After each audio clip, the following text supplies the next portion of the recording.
Bonjour à tous et à toutes, mon nom est Jean-Sébastien et voici ma vidéo pour le bac en intervention plein air de l'UQAC.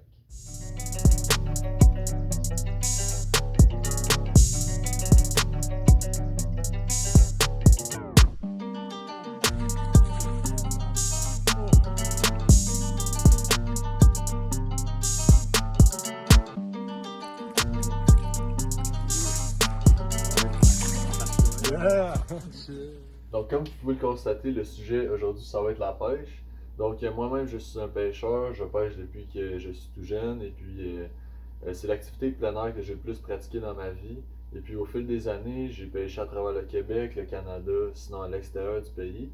Et puis j'ai acquis beaucoup d'expérience et de connaissances sur la pêche de différentes espèces de poissons, comment les attraper en rivière ainsi qu'en lac, euh, selon les saisons, etc. Et puis aujourd'hui, je vais vous démontrer comment pêcher en rivière et puis quels sont les indicateurs qui nous permettent de déterminer où il est propice d'avoir du poisson dans la rivière afin d'augmenter nos chances de capture. Donc c'est un peu un cours 101 de pêche en rivière que je vais vous donner aujourd'hui. Et puis voilà. Étape numéro 1. Prospection. Donc avant même de commencer à pêcher, c'est bien important de faire de la prospection. Donc on arrive près de la rivière, on analyse la rivière et puis on va scruter les endroits où il y a possibilité d'avoir du poisson. Donc c'est bien important de prendre en considération la profondeur de l'eau, donc déterminer les endroits qui sont plus profonds, moins profonds, les types de courants, si c'est un courant qui est fort, si c'est un courant qui est faible, les structures, donc ça peut être des roches, ça peut être des plantes aquatiques, ça peut être des arbres qui sont tombés dans l'eau. Donc on doit tout prendre ça en considération avant même de pêcher. Et puis comme ça va être plus facile de déterminer les zones qui sont propices d'avoir du poisson et des poissons prédateurs. Donc maintenant, je vais vous expliquer pourquoi il y a certaines zones qui sont meilleures que d'autres lorsqu'on pêche en rivière. Fausse. Donc, les fosses, c'est probablement un terme que vous avez déjà entendu dans le passé, aussi connu sous le nom de pool. Donc, on appelle ça un pool puisque c'est une cuvette dans le fond du lit de la rivière qui ressemble dans le fond à une piscine parce que c'est une zone plus profonde, généralement plus profonde de la rivière. Et puis, on retrouve souvent ce poisson-là, principalement des salmonidés. Donc, si je parle des saumons, ça peut être des truites mouchetées. Donc, plusieurs espèces de truites ainsi que le saumon vont prioriser des endroits comme les fosses, puisque c'est une zone qui est assez profonde, avec peu de courant, donc ils peuvent rester là sans effort.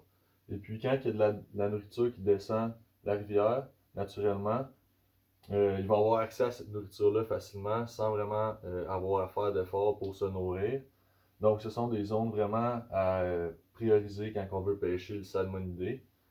Et puis, puisque c'est une zone qui est plus profonde, les eaux sont plus froides et puis les salmonidés, c'est des poissons qui aiment l'eau froide. Donc, c'est vraiment des endroits où on peut trouver du poisson. Structure.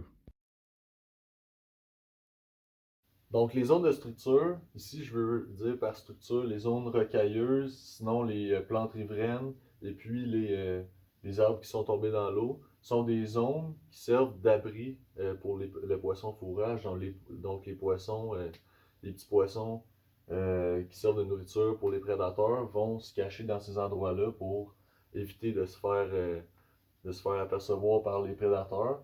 Par contre, les prédateurs se tiennent dans ces zones-là aussi, puisqu'ils peuvent être à l'affût des proies qui se cachent dans ces environnements-là. Donc, c'est un des bons indicateurs afin de déterminer où se trouve le poisson.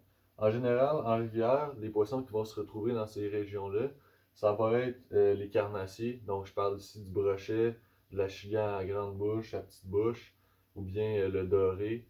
Donc, ce sont des poissons qui vont se tenir dans des zones comme ceux-ci afin d'être à l'affût des proies qui passent. Contre-courant. Donc, les zones de contre-courant sont des zones de dépression qui font en sorte que ça crée des tourbillons. Donc, par exemple, ça va créer des tourbillons comme ceci euh, dans, dans certaines zones de la rivière. Et puis, ce que ça va faire en sorte, c'est que toute la nourriture qui va descendre de la rivière, le long de la rivière, va se prendre dans des zones de contre-courant. Donc ça peut être des crustacés, ça peut être des vers, ça peut être des insectes, ça peut être des mollusques, ça peut être des algues. Donc qui vont être pris dans cette zone de dépression-là et puis qui vont être emprisonnés dans ce tourbillon sans fin. Et puis dans le fond, ce que ça va engendrer, c'est que les poissons prédateurs vont avoir de la nourriture facilement accessible lorsqu'ils vont dans des zones de contre-courant. Donc voilà ce qui met fin à ce bref cours de pêche en rivière. J'espère que vous avez apprécié. J'aurais aimé parler davantage des appâts, des leurres de pêche afin d'attraper le poisson, mais en 5 minutes, c'était pas évident. Donc j'espère que vous avez apprécié la vidéo. Et puis au plaisir de vous voir à Chicoutimi. Merci beaucoup.